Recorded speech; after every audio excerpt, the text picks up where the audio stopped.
Start. না, আর পারছি না। গায়ে প্রচণ্ড ব্যথা, মাথাটা মাথাটা ঝিমঝিম করে ঘুরছে।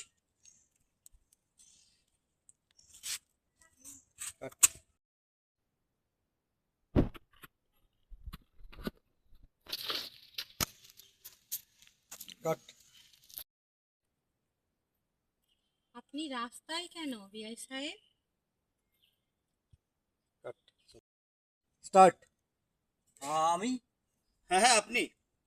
এ কি, আপনার শরীর জ্বরে পুড়ে যাচ্ছে।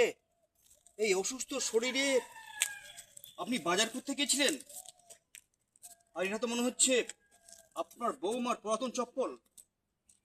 এটা এটা তো কিছুতেই মেনে নেওয়া যায় না।